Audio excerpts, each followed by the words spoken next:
Do you have any? Give me one non-racing related story from Indianapolis. Ooh. I had my first like hard liquor drink. That was cool. Oh shit! It wasn't good. Ooh. It didn't taste good. I mean, yeah, they use. It was Most of them aren't.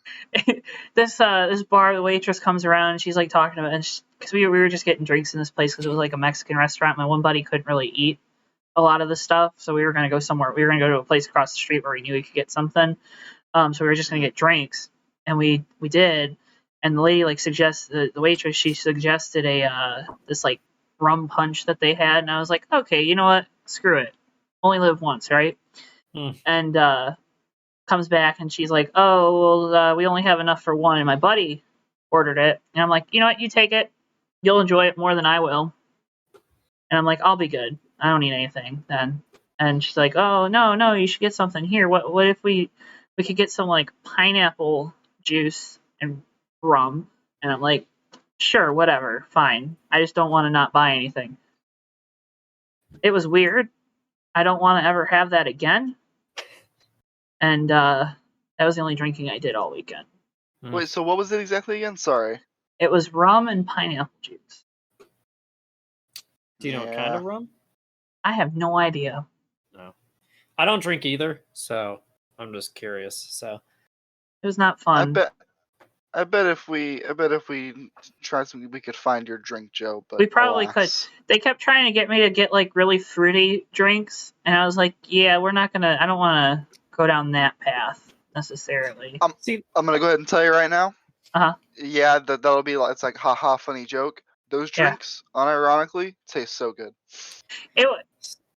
See, every time I've tried something like that, I can only taste, like, I can obviously taste the other stuff, but the alcohol just sticks out so bad that I'm just like, ugh. I've just never found anything alcoholic that I like. Like, I don't want to mask it and then get used to it being masked. You know what I mean? Yeah. No. Unless you have an extremely addictive personality, that won't be a problem.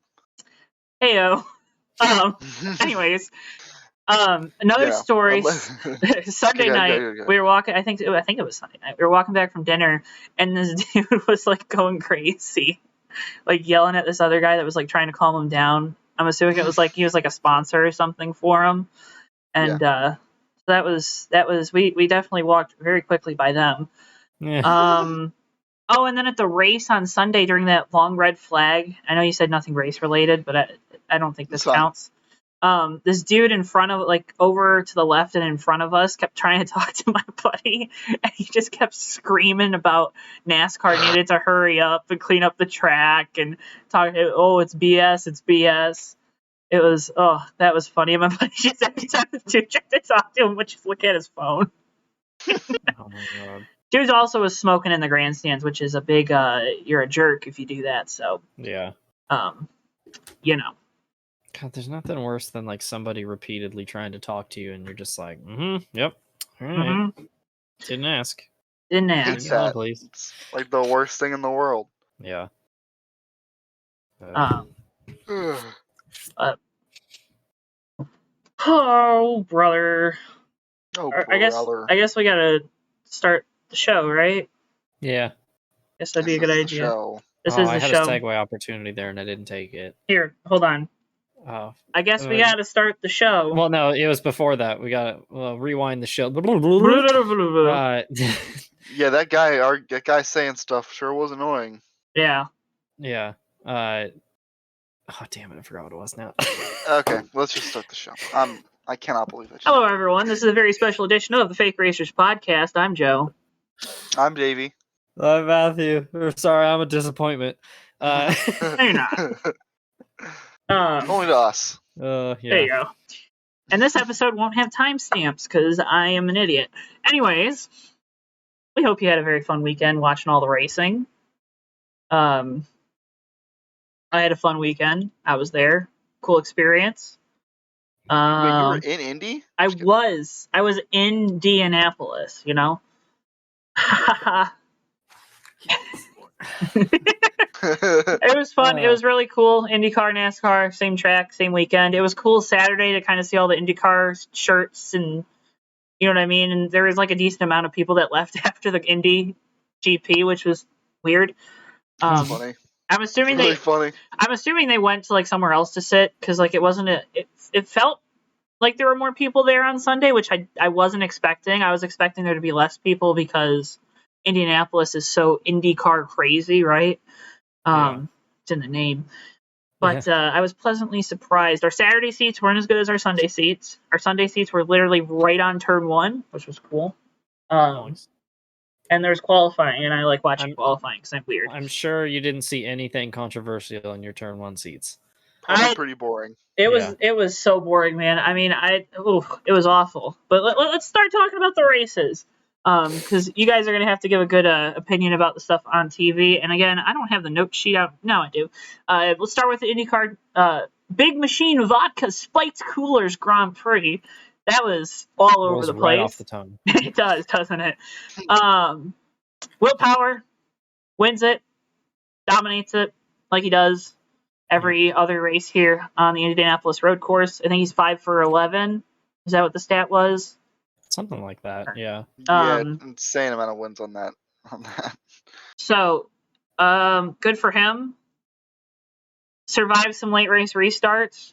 Well, I was just glad to see the dude win, especially after Belle Isle, the way he got screwed over there. You know what I mean? Yeah. Yeah, I agree. A lot of people have a problem with Will Power. He's fun. Will Power is fun. Obviously, like sometimes I want him to shut his mouth, but like most of the time he's pretty fun. Yeah. And it was nice to see him finally like shake off the boogeyman and get a win. Yeah.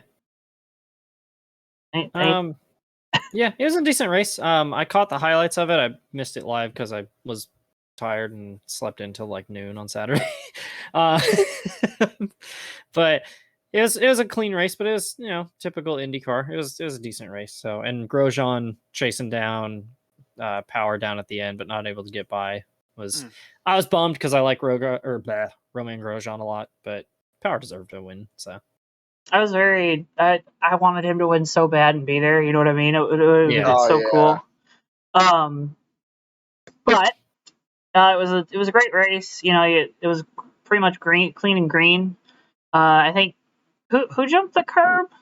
It was McLaughlin. Oh, it was McLaughlin. Yeah, it was your man. It was McLaughlin. Oh man, who did he hit when he did that? By the way, I don't know. Yeah. Hit a crap. Oh, he's on the shirt. Hit a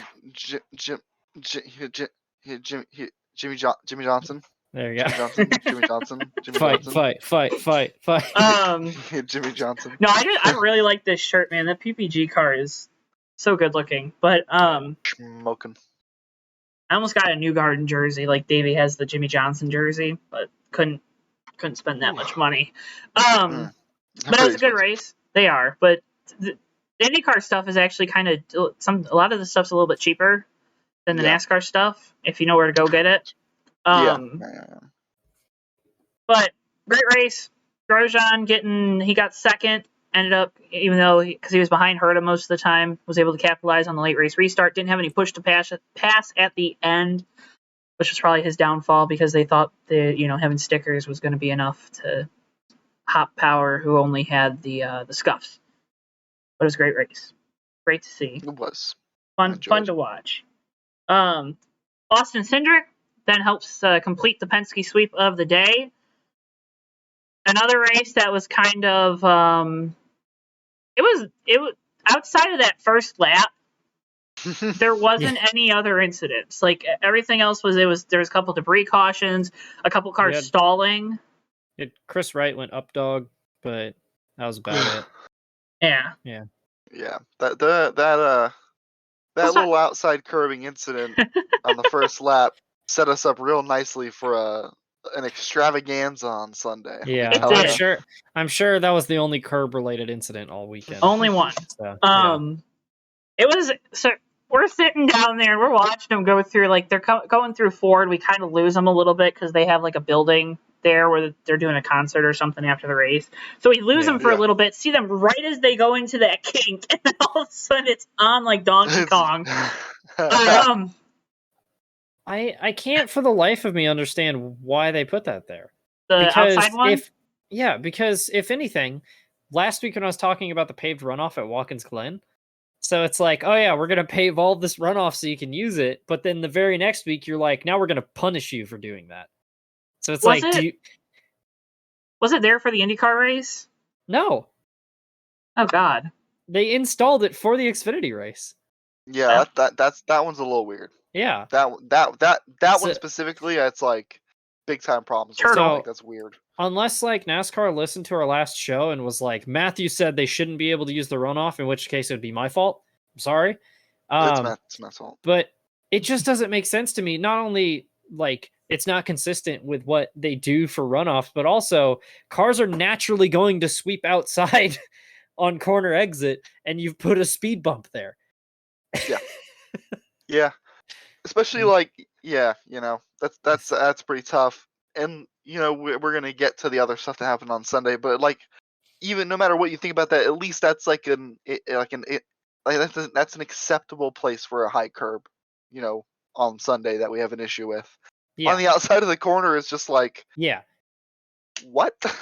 Like, why? What is the stuff point? that happened on Sunday was not NASCAR's fault at all. That was a freak accident. But yeah, putting it on the outside and then having 7 cars launch into the air on the first lap, and everybody's like, well, maybe they should make the corner. And it's like, maybe they shouldn't put a speed bump in the middle of the track. I laughed so hard when I saw Harvick had damage, because dude is only running the race to get experience, and I think Dylan did too. Only running the race to get experience, and he didn't even get through a lap. Literally junks it lap Crash 1. the car. The 07, something broke in the suspension, and it was like, it was yawn. It was just, it would droop. Oh, they probably broke a sway bar or something. Yeah. God. I mean, it was great. Somebody, I think it was for the 92 team or whatever car Josh Williams drives. I think it was one of his crew members posted a picture of the track bar, and it was like just yard sale. It was horizontal. I mean, it wasn't even doing anything anymore. It was no longer a track bar, it was a track rod, and it was just backwards. Yeah, somebody broke a shock on like lap 1. It was like, well, I guess we're just going with 3 shocks all day. And it was a picture of it was a picture of whoever the driver was holding the 2 halves of the shock, like post race. I'll have to find that tweet after this. I saw the picture of the track bar you're talking about. That thing, that is ridiculous. So funny though. But outside of that, though, it was good. Yeah, it was fun. It was fun. Hard racing. I expected AJ to put up more of a fight, but yeah. Justin Haley did really good, which was good to see. Yeah. Yes. Andy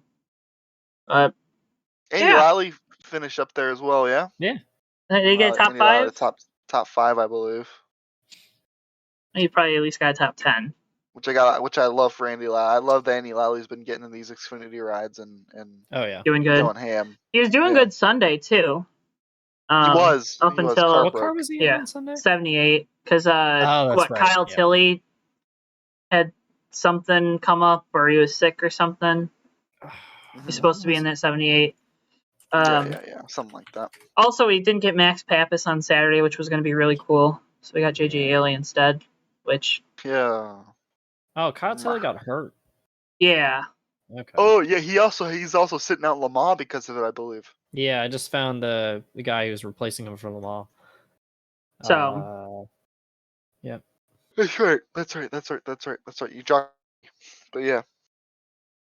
So, main event was Sunday. That was a big ticket item. Big ticket item. Same price to go on Sunday as it was Saturday.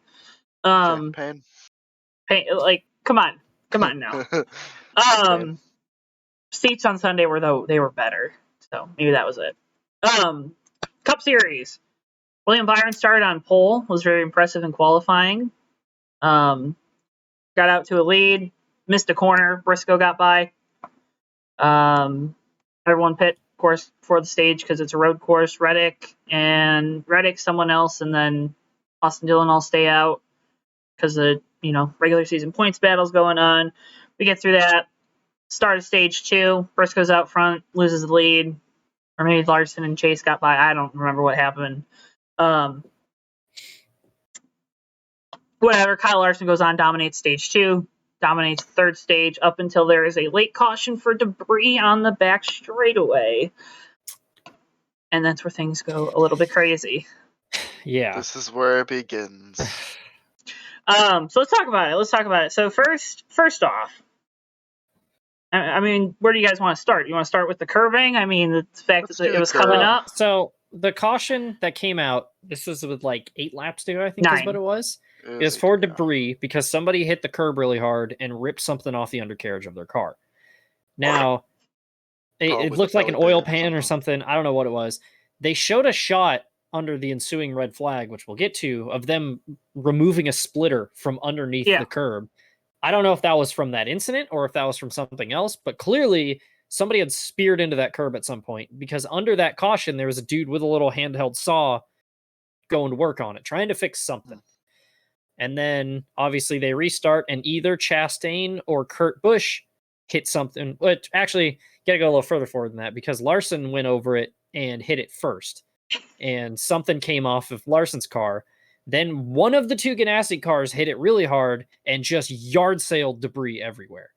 And that resulted in Truex spinning. And then when they came around the next time,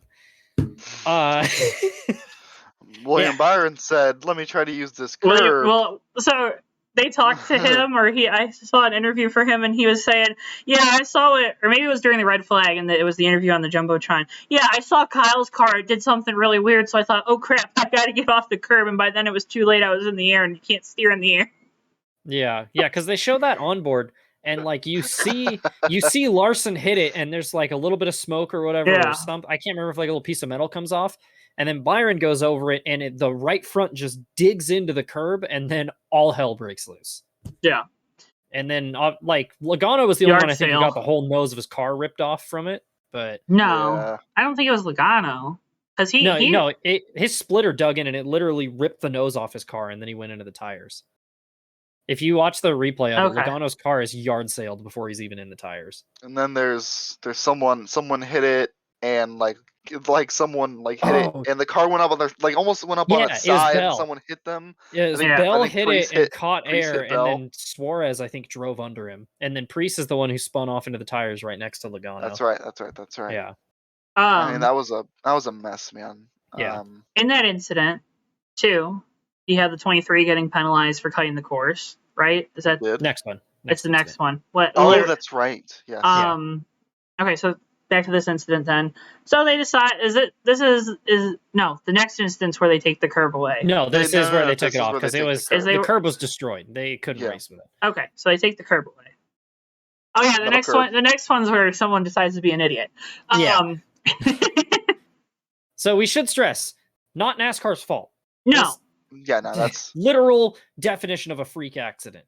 Yes. So. Yeah. We sat there, and every single series that's ever raced at this track has not had this issue ever. The Cup cars, if they're good at anything, they're good at stress testing tracks. Yeah. I think it was a combo of running 2 different stock car races and in the same weekend, and the fact that the Cup cars are just dumped onto the ground and they abuse the hell out of the curbs. Yeah. I think it was just a matter of time before it happened. Yeah, so having no ride height rule is fun. It is. Believe it or not.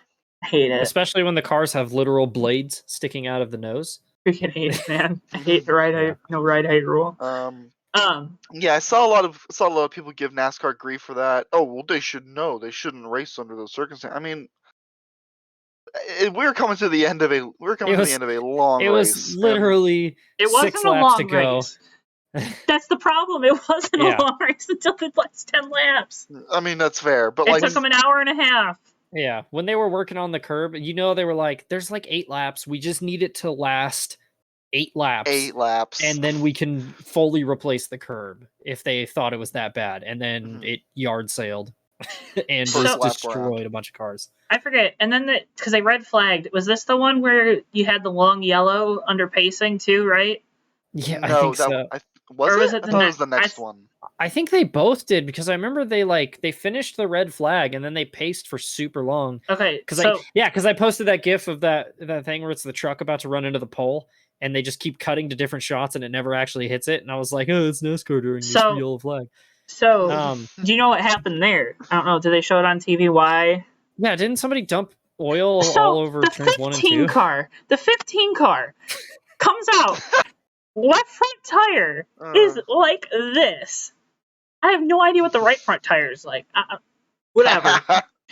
And you can just see the oil coming out of the back of it as it's exiting pit road. So they released the car, knowing that fluid was dumping out of it.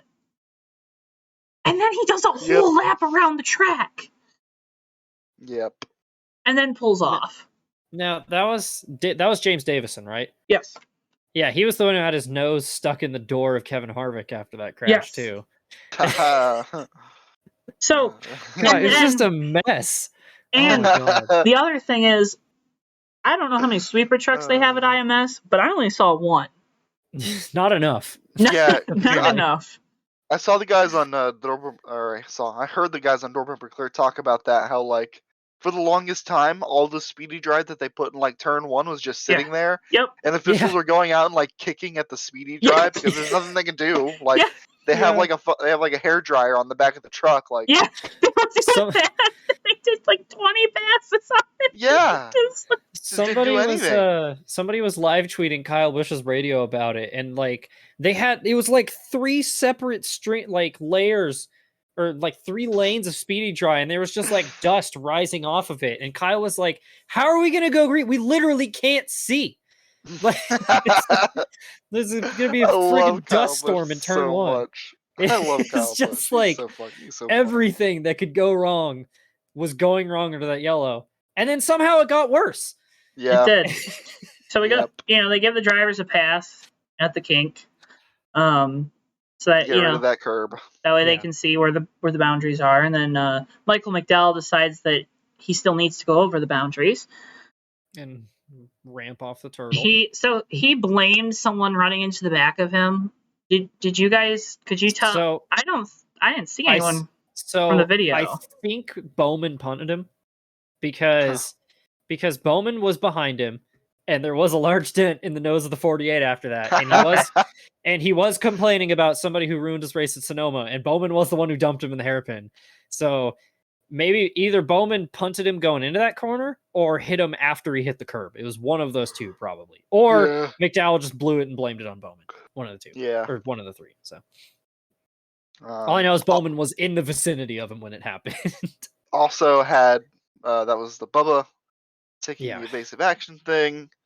Once again, I think this is more down to NASCAR having a pretty poor road course rule set rather than maybe like bad decision making. Yeah. Albeit the Ross Chastain thing at Sonoma pops to mind, but we'll just gloss over that. And it goes back to the inconsistency thing, right? And we've talked about that so many times on here this year, it seems like. Going back to Kansas with the pit cycle thing. What else? That's the one that really comes to mind. Obviously, Sonoma. Yeah, and the thing I was saying to Joe before we started. Oh, yeah, New Hampshire. What I was saying to Joe before we started was with that call and then the call that they would make later in the race, which we'll get to in a second. Because Bubba took evasive action. His choice is he either missed the corner or he got shoved wide. And so his choice was hit the curb, launch, junk a dozen cars again, or take evasive action and protect myself and the rest of the field. And they penalized him for being safe. So now, like, if you want to take a reductive look at it, that is NASCAR literally saying we would rather you wreck a bunch of cars than take evasive action. I mean, it's the same as the yellow line rule at the Series right. So. It is the exact same thing that they did when Regan Smith got the win taken away from him at Talladega, and then when Brad stood his ground at the very next Talladega race and sent Carl Edwards into the catch fence, and nothing changed. By saying they literally said we would rather you spin the guy out than take evasive action, and like 20 people got injured because of that. Yeah.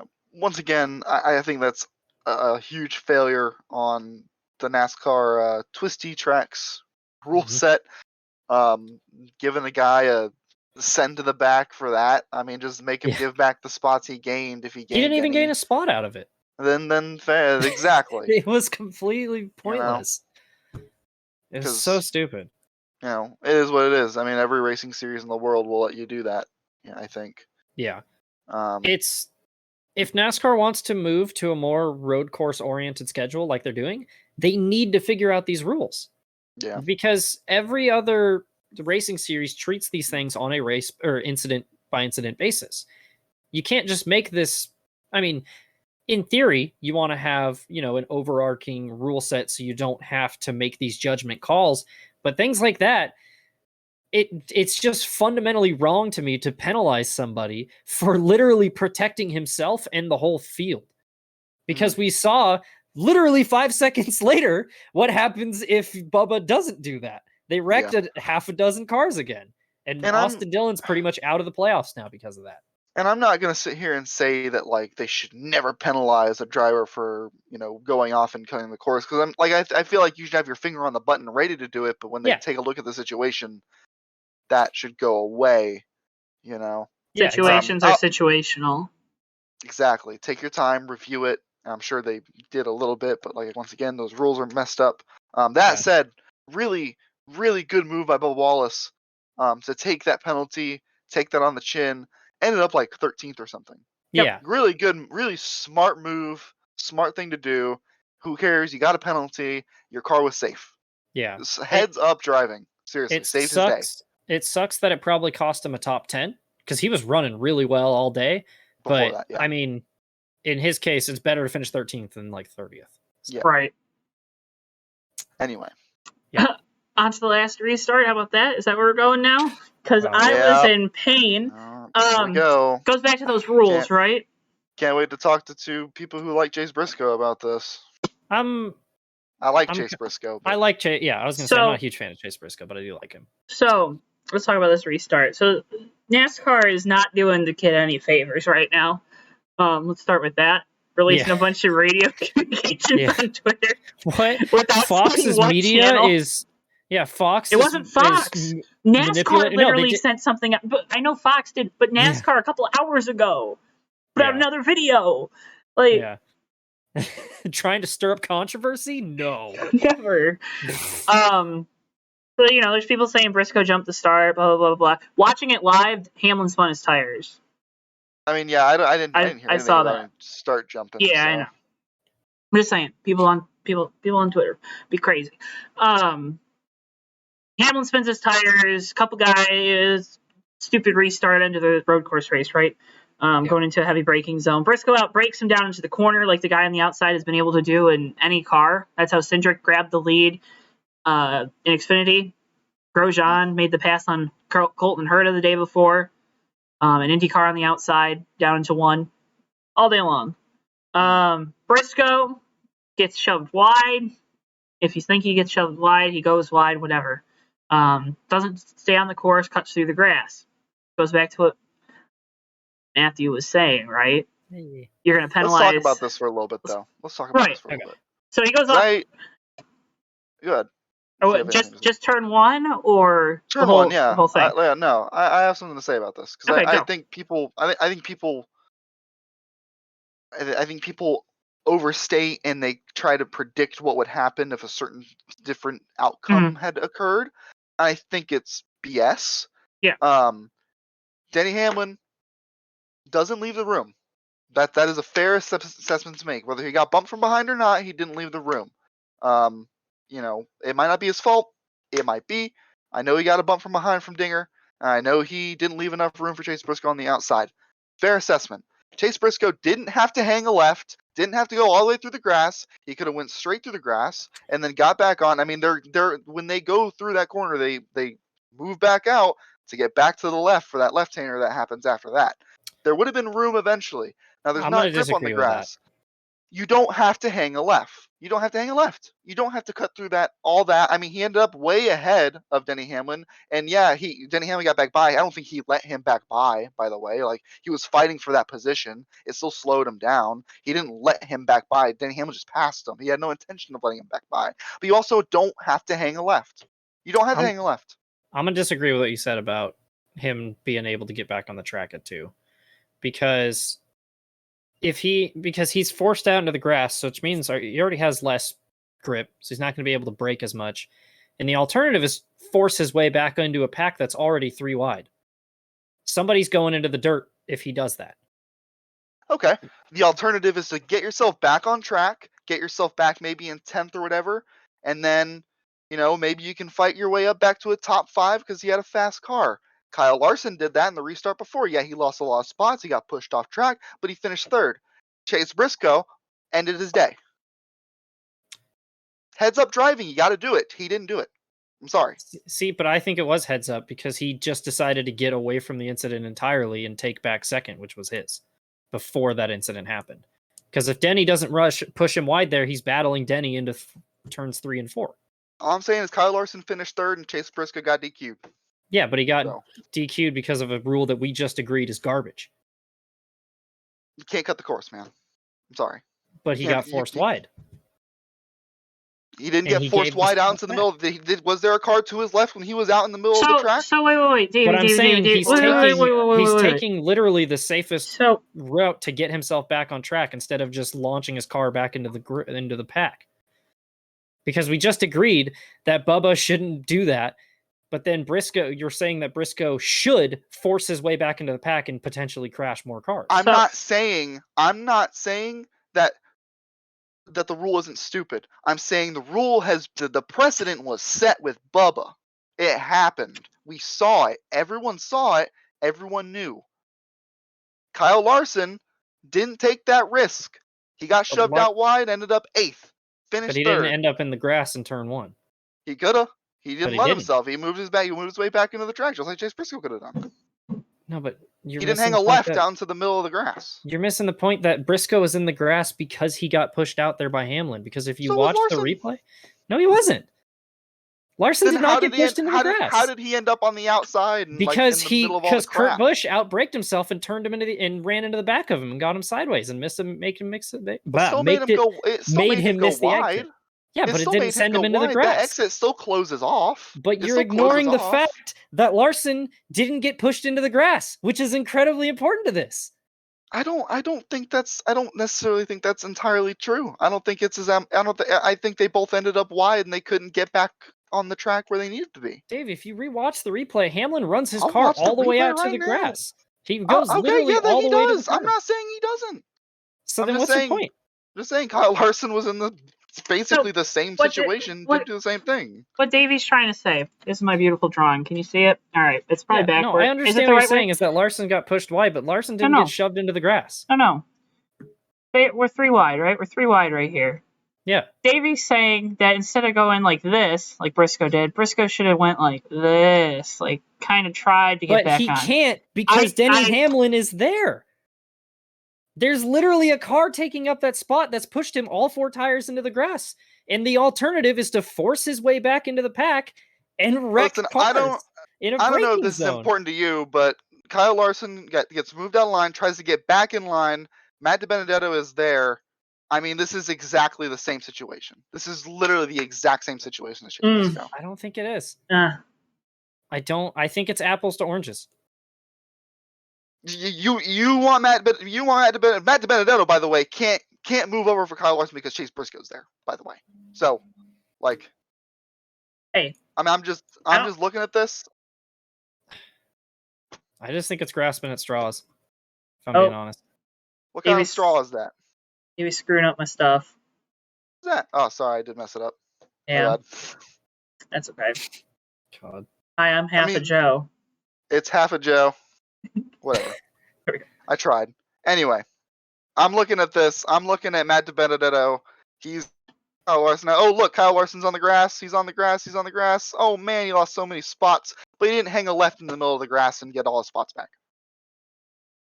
You didn't have to do that. I just think it's victim blaming. That's the way I see it. Just drive in the grass.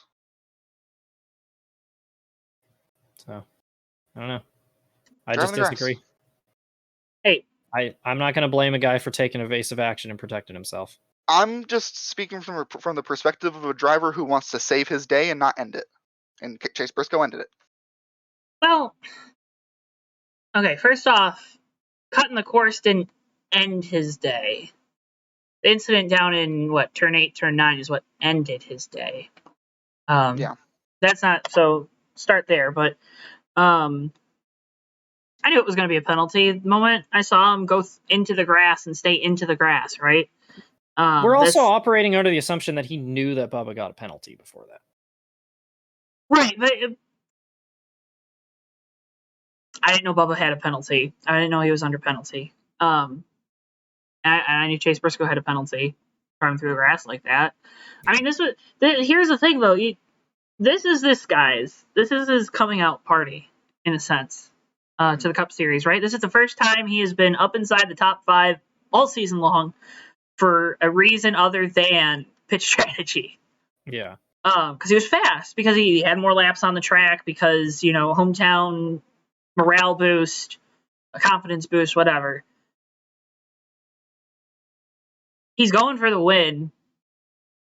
And sometimes when you're so focused on something, you forget. And I see it as a young driver mistake. I really do. So, going with that, I do think Hamlin forced him wide. I mean, you can't argue that he didn't get forced out. You can't argue that he wasn't forced out there. The point, Davey, if I'm getting this right, and tell me if I'm wrong. Your issue is the fact that he hung a left once he was in the grass. That he didn't even try to re-enter the racing surface going into 2. He didn't make an effort. Right. Okay. Yeah, no attempt. Matt, your point is, hey, if he tries to re-enter the track, there's going to be a wreck. Well, yeah, because he gets forced off. He's all 4 tires, and his only other option is to come perpendicular back onto the track, either in the middle of the corner or the middle of the straightaway. See, I don't know what your guys' argument is then, because you're both right. I just think it's asinine to expect him to have the entire rulebook memorized in the split second. I don't know. Maybe is that what you were trying to argue, though? Because I think in that moment, Briscoe's thinking, how am I going to keep my track position and protect my car, rather than how am I going to make sure I don't fall foul of NASCAR's rulebook right here? I mean, I'm usually the kind of driver that's going to think before I just try to go as fast as possible in my head, so I cannot speak on how Chase Briscoe does it. I'm like, the way I look at the incident, again, I am thinking about, if I go through that grass, what kind of advantage am I going to gain? Mm-hmm. He came out ahead of Denny Hamlin. Right. He didn't have the momentum, but he came out ahead. That's an advantage. He was side by side with him through that next corner. He came out with technically an advantage. Gave the spot back. Whatever you want to say with that. I don't disagree that shouldn't be a penalty. I'm just saying you came out with an advantage. You very blatantly cut the course. There's going to be questions raised. There's going to be questions asked. I would have saved myself the grief. Would have saved myself the possible penalty. Whether he knew there was a precedent set or not, I would have saved myself the whole thing. Most of the time, even if that's not, even if you don't know the precedent set, you've watched enough NASCAR to know that if you blow a corner, you got to do a stop and go somewhere. That is the rule. And every chicane, that kind of thing, it's pretty normal.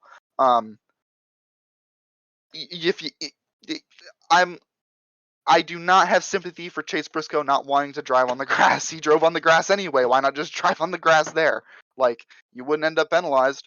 I like Chase Briscoe.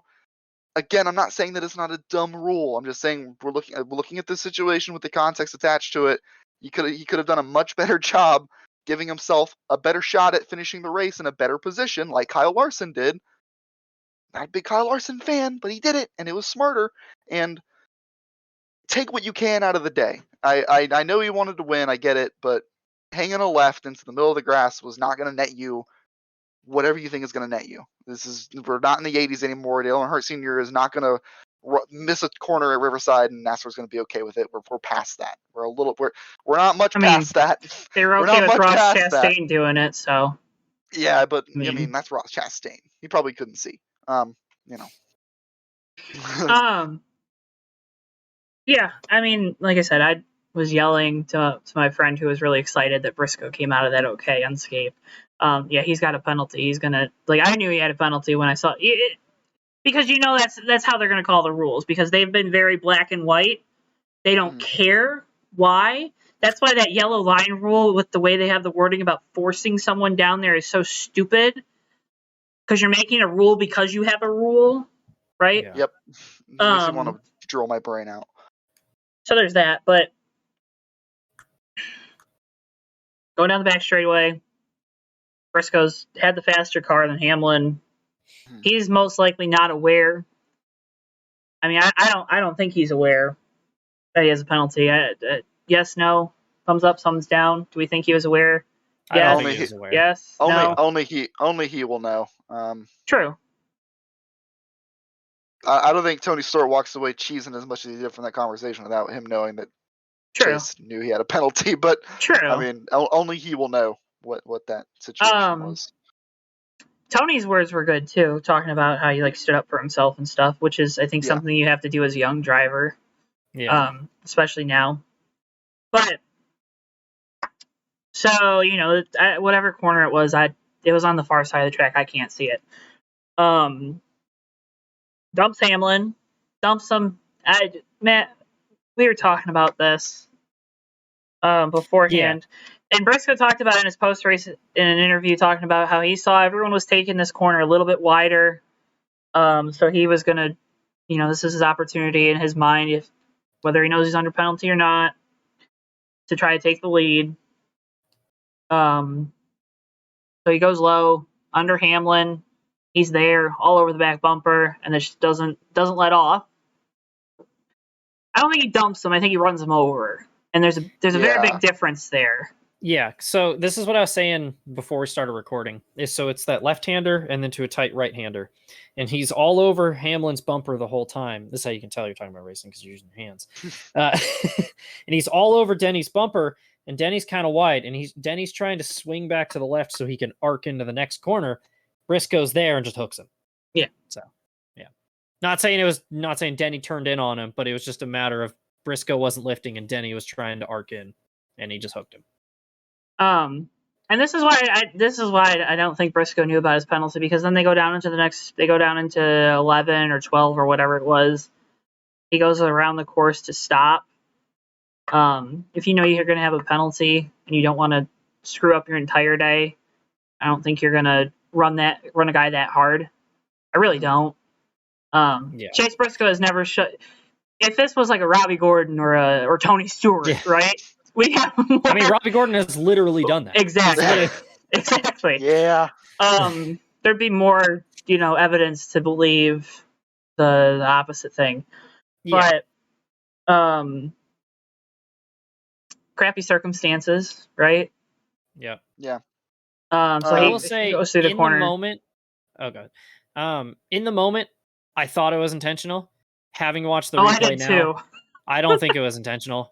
And especially knowing the kind of guy that Chase Briscoe is, I don't think he would dump somebody like that. And here's the thing.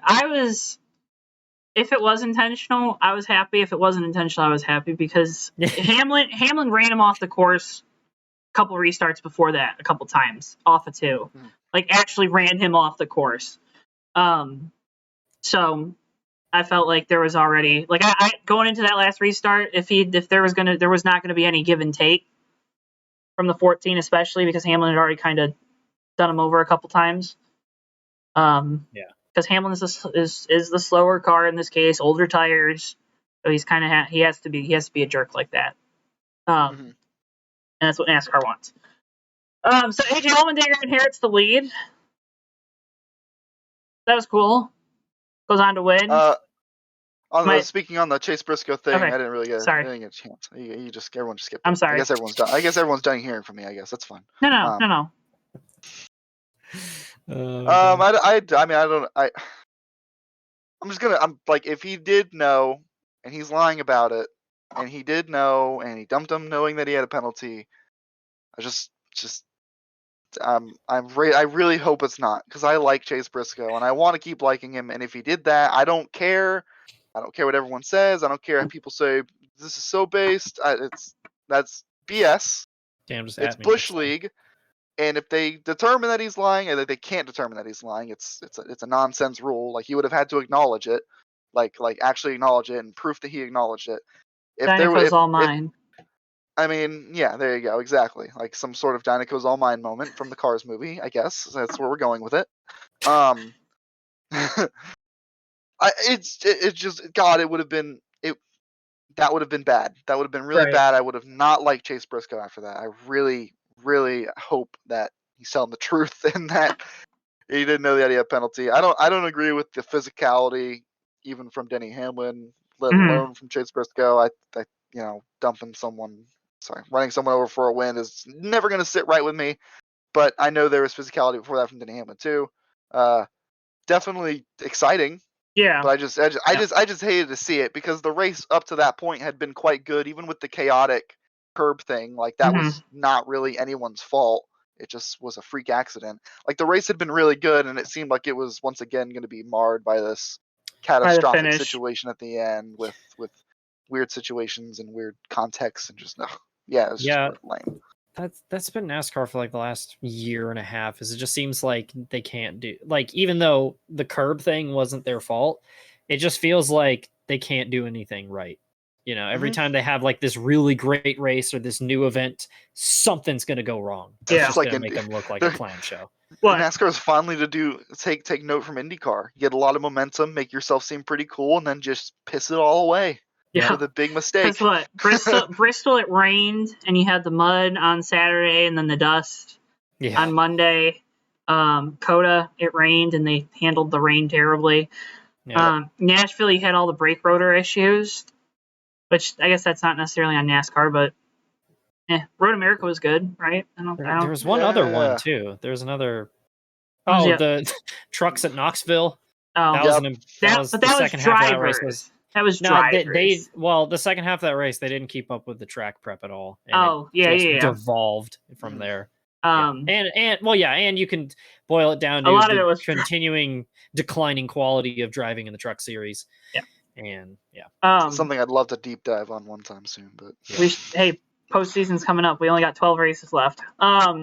Stop it. Real quick, I said it real quick, but dumping someone versus running someone over, one is a lot more malicious than the other, in my opinion. I agree. Running someone over is, you haven't given me any room, I'm not going to give you any room. Dumping someone is, you wronged me, get out of my way, you're done. Yeah.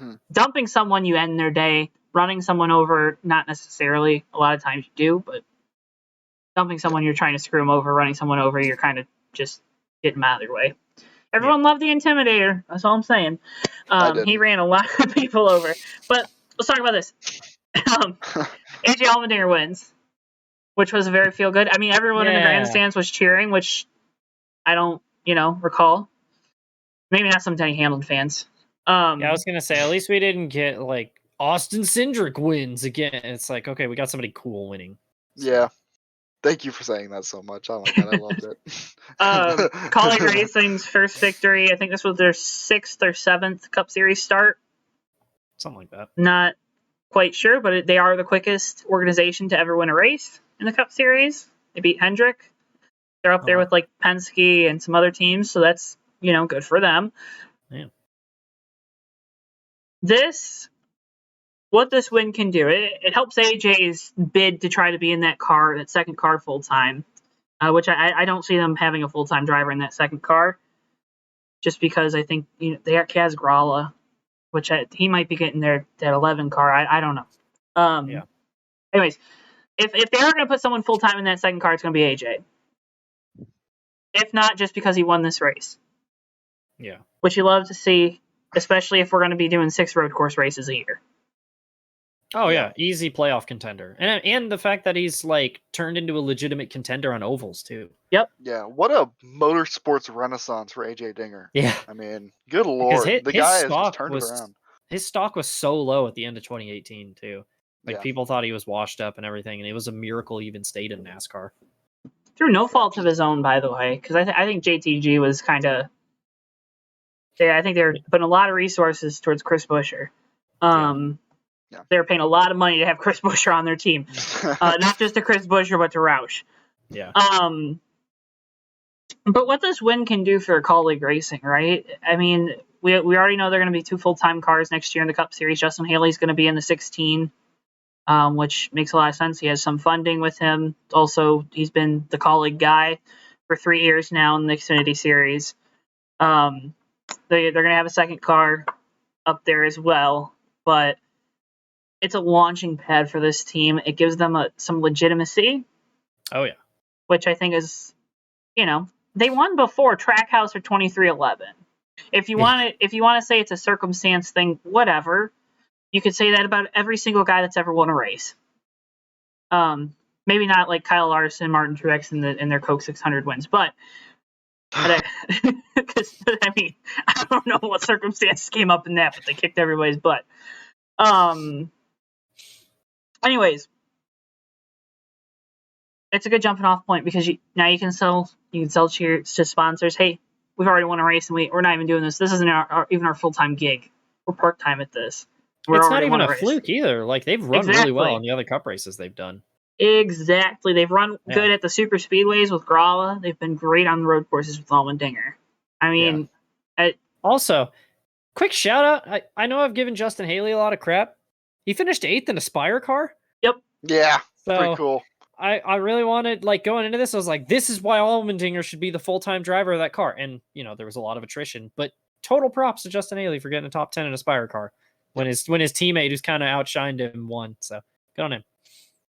Exactly. And that's the thing, right? You just said it there. His teammate has outshined him. And, maybe he isn't the most deserving of that car, especially he doesn't have any wins in the Xfinity Series this year. It's Justin Haley. Whereas teammates both have wins. But it's good for AJ Allmendinger. Helps boost his stock. I'm very happy. Very excited. I don't know if you guys have any extra. If there's really a point to keep talking about it. Is there a point, Davey? Nope. No. Yeah, I think you hit the nail on the head. So. Yeah, we're done with that. Love to hear it. Because guess what, folks? Right now, you can pre-order from our friends at CircleBDiecast.com, and this is my pick of the week. You can pre-order AJ Allmendinger's Race Win Diecast. I already did. Actually, that ain't no lie. But this, of course, is our Circle B segment. The boys hate it. I love it. They hate it because I give them extra work to do. But guys, what are your picks for the week? Am I going first or are you going first? I picked the Kyle Larson, the 2021 Valvoline Instant Oil Change 124 scale NASCAR diecast. This thing is ugly as sin. Buy it because of that. It's gonna get made. It's gonna get made because it's Kyle Larson and it's ugly as hell. So pre-order that. You won't get charged until that car ships. But when it does ship, you won't have to pay for it because the JTN discount code will have paid for that shipping. Get it? It doesn't look good. Hey, you who just bought your Kyle Larson Valvoline diecast. Do you need a Kyle Larson Valvoline shirt to go with that? That's right. We got the Kyle Larson number 5 Valvoline Lifestyle Adult Tee. And actually, I might actually buy that. It actually looks really cool. It looks a lot better than the paint scheme. And currently, it's small, it's out of stock. But if you buy a medium and you wash it a bunch of times, it'll shrink and then it'll probably fit you. Make sure you wash it inside out. Save that graphic. Yeah, do that too. That's all I got. And of course, folks, remember to use code JTN at checkout for free shipping on your order of $20 or more at CircleBDiecast.com. All those products linked in the description below, as well as a link to their homepage. Again, CircleBDiecast.com, your home for all of your motorsports. Dude, that Kyle Larson scheme is so close to being good. It's so close to being good. And then the more you look at it, the worse it gets. Yeah. Just doesn't it just none of the angles line up on it.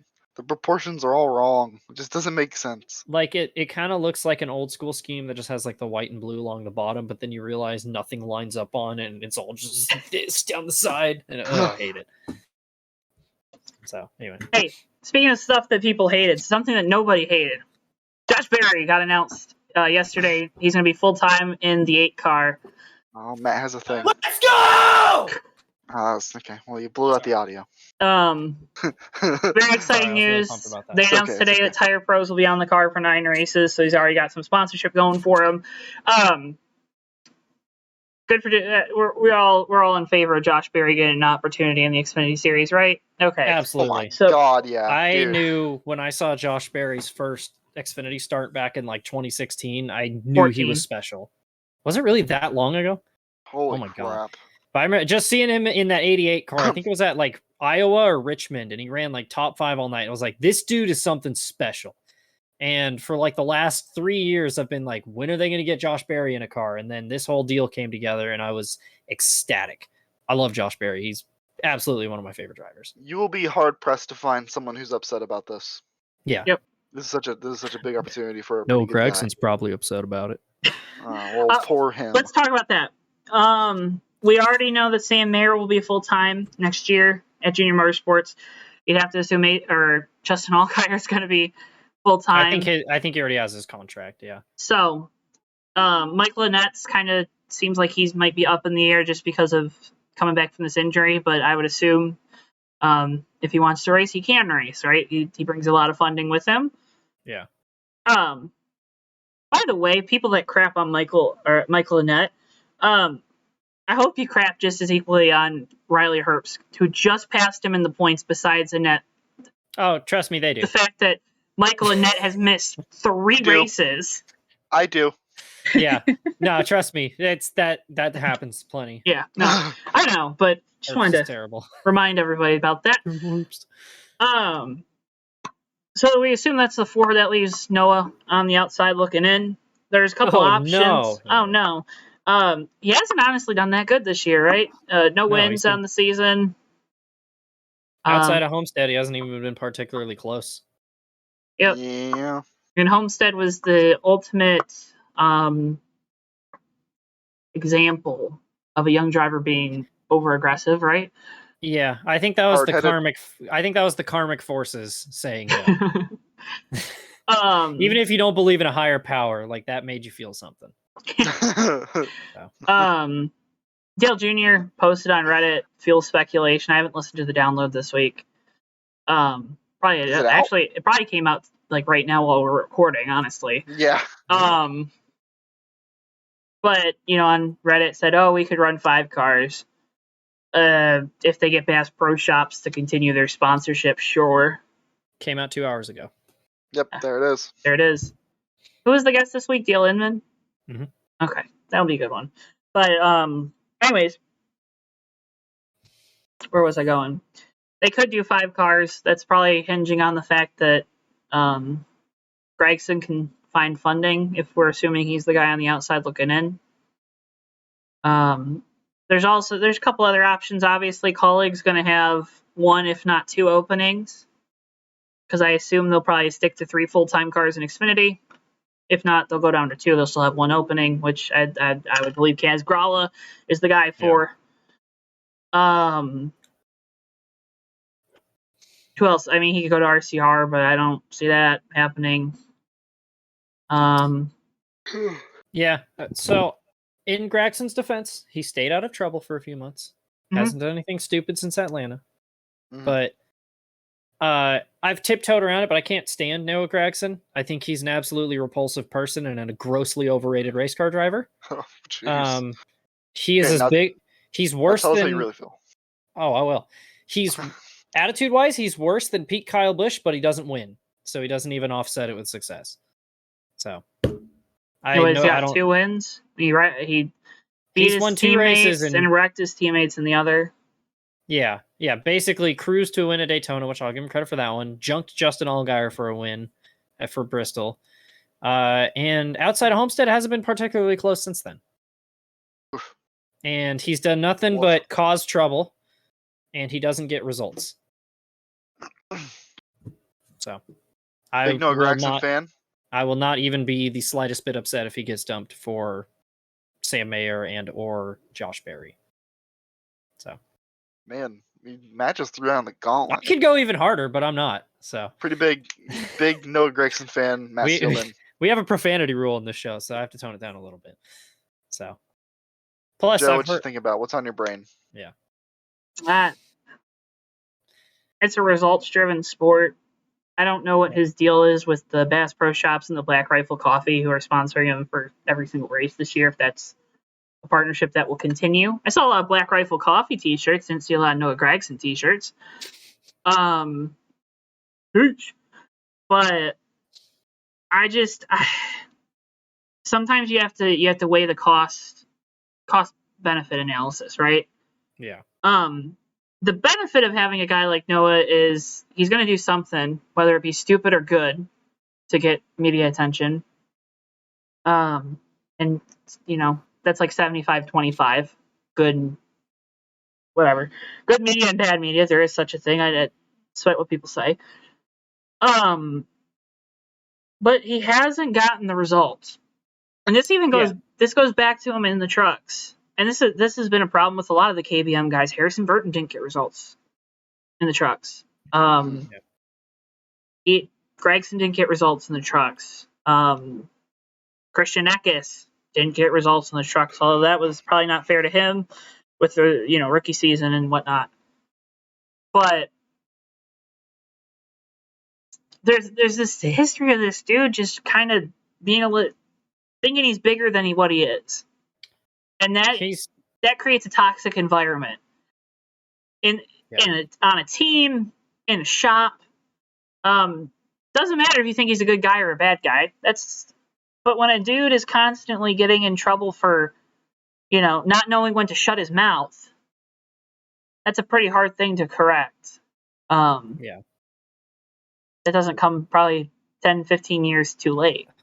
And I will say, he's not terrible. He has speed. He doesn't know how to finish races. Yep. He doesn't know how to close things out.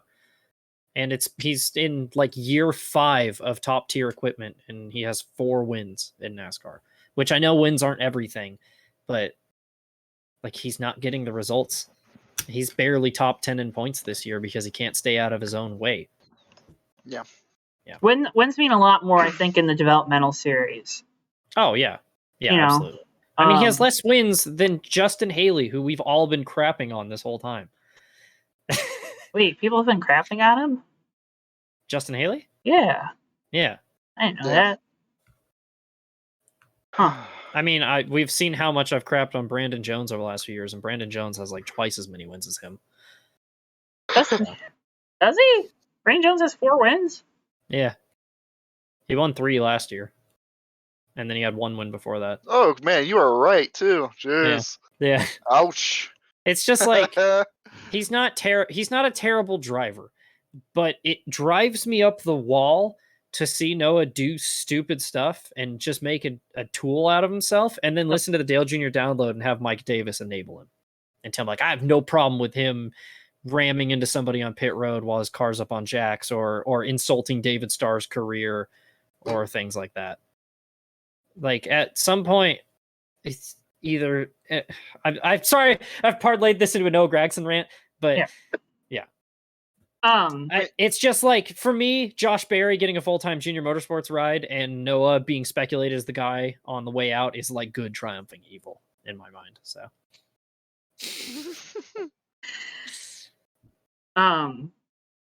yeah, I mean, I think that's a sentiment shared by a lot of people. Yeah.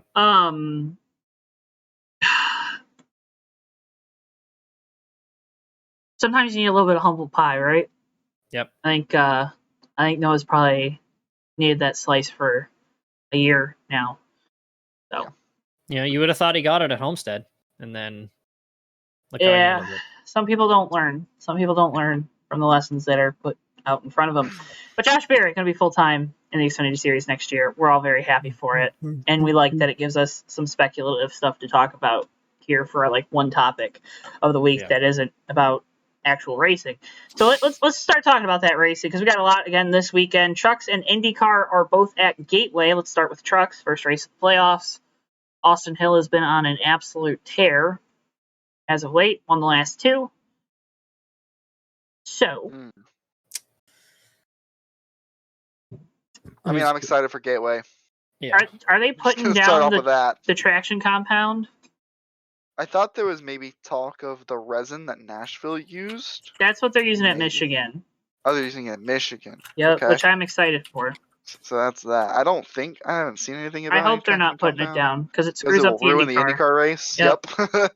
It'll ruin the IndyCar race really quickly. I don't see anything about it. Okay, so let's just hope it's not there when we show up on Friday and tune into FS1 at 8 o'clock probably. Welcome to Trucks at Gateway. Yeah. Yep. That's what it'll sound. So. Whoa. Do Do you think he's gonna say the wheel is still imperfect again? Man, I hope so. The wheel is still imperfect, and Tate Fogelman has done it. Who you guys got? Not Tate Fogelman. Right. I was gonna Or say, actually, is that you know your what? pick? Actually, you know what? Tate Fogelman. Okay. Oh god. Good pick. All Good right. pick. See, now I feel like I gotta take a meme pick. No, you don't gotta. That's my real pick. Let's look at the trucks. I'm gonna take that hacker guy. If Chris Tate Hacker. Fogelman gets the dub Hackerman. this weekend, I'm literally never gonna shut up about it. Give me a. You know what? We're going bad track. Give me Chase Purdy. Woo! Chase Purdy is like the most like Alabama name I've ever heard in my life. And he's probably sponsored by Bama Buggies, so. Yeah. And now Joe's gonna pick John Hunter Nemechek. He is sponsored by Bama Buggies. Yeah. What's the is it Chris Hacker? Chris Hacker. Yeah, Chris Hacker. Yes, that's who I'll pick. Is that a meme enough? Yeah, That's good. there you go. That's okay. pretty good. All right, IndyCar.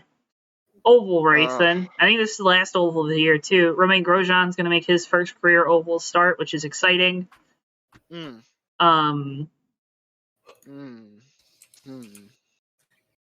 excited because it's a night race again this year. I think it was a day race for both of them last year. Again, hopefully they don't put the traction compound down. God, I actually don't know who to pick for this. This is because there's like no oval races to base it off of. Joseph Newgarden would be a good pick. I was gonna say Joseph Newgarden, but that's Scott lame. Dixon would be another good pick. That's You know what? also super lame. Yeah. Oh my god, I had it and then I just forgot who I was gonna pick. Because what our oval I just races went were the two Texas straight- races and the 500 this year. I just went straight dumb brain. I was like, "This is who I'm gonna pick," and then I forgot. Like 5 seconds later. I'm gonna go with Alexander Rossi. That's a good one. That would make me so happy. Give me Takuma Sato. That's a good one. There we go. Jeez. Oh man. Jeez. Oh jeez. Oh jeez. Oh. Oh god. It's not that hard, Davey. I'm gonna go Connor Daly There you go. All right. for funsies. Is he in? What car is he in? This week? Isn't he in his normal? No, because wouldn't Ed Carpenter be running since it's an oval? That's a Oh, good... you know, you might be. He wouldn't. Carpenter's running this week. He wouldn't be in the 20. Is Daly in the? That's He should be right. in the race though. Yeah. No wait, that's Cody Ware. That's not Connor Daly. Clicked on the wrong guy. Cody Ware's in this race. Is he? I hope not. No, he's not. Good. Yeah, honestly good. Poor guy. I just realized Connor Daly looks like budget Justin Marks. Yep. A little bit, yeah, you're actually yeah. pretty right. I'm not gonna lie to you. You kind of nailed it. He's running the 59 for Carlin. Okay, yeah, that's what I thought. Yeah. That's a good pick. Maybe not. He won the pole at Iowa last year, so had a lot of speed. Yeah. Maybe not a bad pick. Xfinity and Cup Series racing returns to Michigan. I'm very excited because I missed it last year. Like I said earlier, they're putting the resin down instead of the traction compound, which we'll see how it works.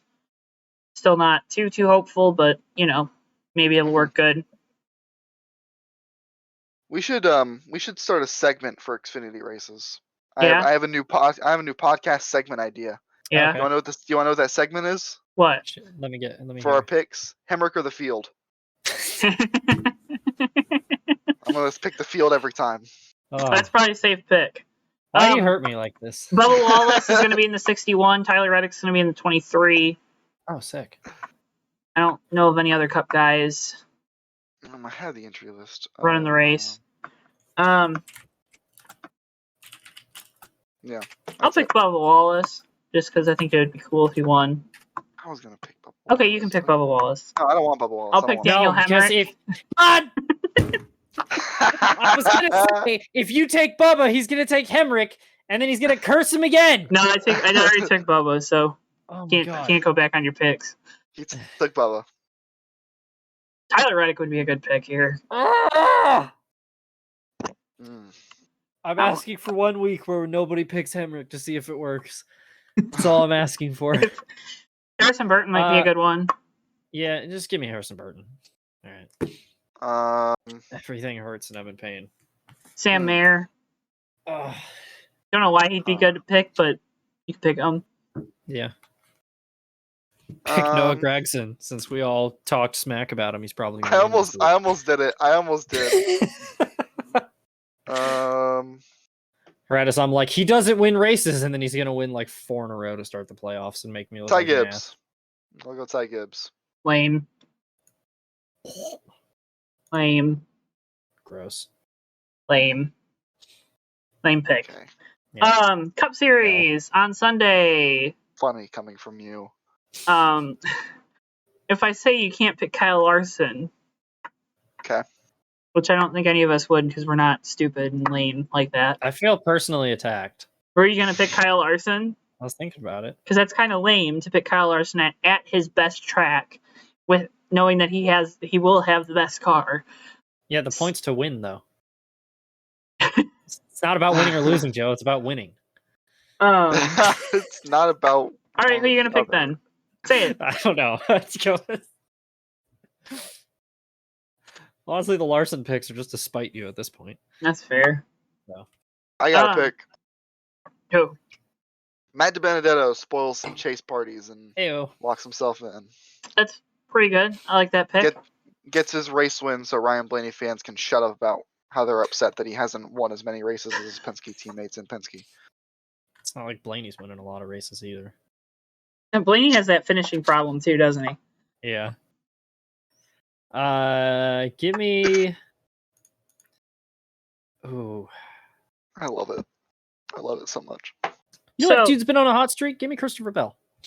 Ooh, spicy. There we go. That's fair. He's been kind of mediocre 550 tracks. Probably Shut better up. than Eric Jones. Huh? That's just getting personal this week. Oh my god. Totally Sorry, I love Eric Jones. Eric Jones is on my straight heart. up beat Kyle Busch in the Southern 500, so I don't want to, whatever. But he sucks. Apparently he sucks. He's terrible. Jimmy Johnson won 7 championships. Yeah, well, he sucks too. They roll under the chase. They don't count. Jeff Gordon actually won 7. Real quick, there's going to be a lot of people that talk about Chase Elliott being again, statistically his best track. I think he's got 9 top 10s and 11 starts or something stupid like that. The 9 team has been awful compared to his teammates at 550 tracks. I don't expect that trend to stop. So just throwing that out there for anyone that's gonna, fantasy or whatever. Larson is obviously an easy pick, but I'm gonna go with Austin Dillon to win. You know what? I was thinking about picking Dillon or Reddick because RCR is always good at Michigan. Yeah, so if another guy, like you said, Reddick, another guy I'd look out for is Chastain. I think those 3 will be really quick this weekend. Chastain did really good at Nashville, and if maybe it has something to do with the resin, maybe it doesn't. Whatever.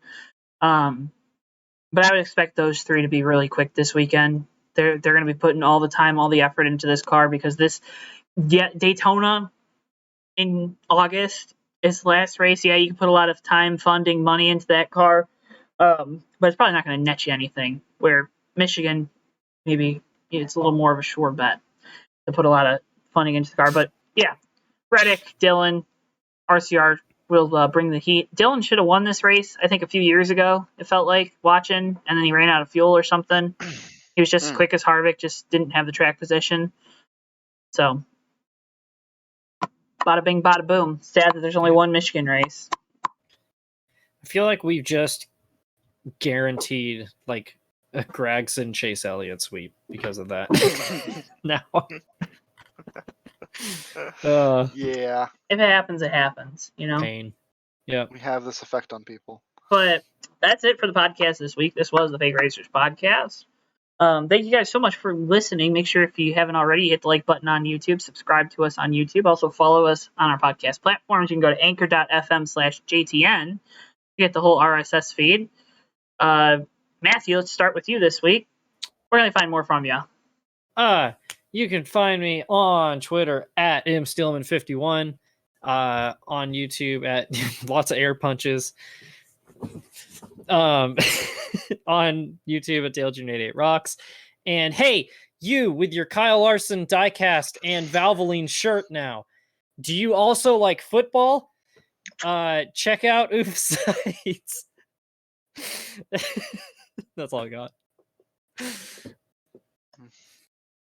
Davey. Oh, it's me. It is you. Wow. It's your turn. It's my name. My name's Davey Hazard. If you want to find out more from me, you can find me on Twitter at Davey Hazard, on Instagram at D7H5, and on Twitch at D7H5 or with an ER at the end. I am gonna stream. Gosh darn it! I just need to reinstall OBS and get all my settings back and all my fun little doohickeys and kebabs and all that. But we'll be back streaming soon for the funsies. We'll get some JTN partner Twitch streams, you know? Yep, just gonna throw some different merch stuff on there, and that's a good point. Check out the JTN merch store if you want to go that extra mile to help support us. You can get Fake Racers podcast merch. You can also get merch for both of these guys with their USORL cars on them, so that's pretty cool. Keep an eye out for more of those driver tees from your favorite drivers here on JTN. As always, though, folks, if you look at that shirt, it's beautiful. Whoever designed that, 10 out of 10. Let me tell you, as one handsome fella. Yep, sure. You're one for smeller. Okay, please end the show. No, real quick. Best way to help support us, though, if you can, is to, again, like the video, subscribe, but also share it. That goes so far in helping us. Whether you're sharing the podcast, like the audio links, or you're sharing this on YouTube, it means a lot to us. It really helps. We love to engage with you guys. We wish we could get more engagement. We're trying. Yeah, you guys aren't commenting enough. You need to step it up. Well, we need crappier takes, I think, is what it is. Probably. Yeah. Wait, I got it. We need stricter road course punishments for course cutting. There you go. Bam. More turtle curbs. Yep. But guys, thank you so much as always for listening, for watching, and we'll see you guys next week, where I will be back in my new normal place, and hopefully I don't sound like I'm underwater. Yeah. What a shame. What a shame. Oh. Thank you for watching and or listening, whatever it is you do. Yep. Have a great week, guys. Of my heart. Yeah. Bye.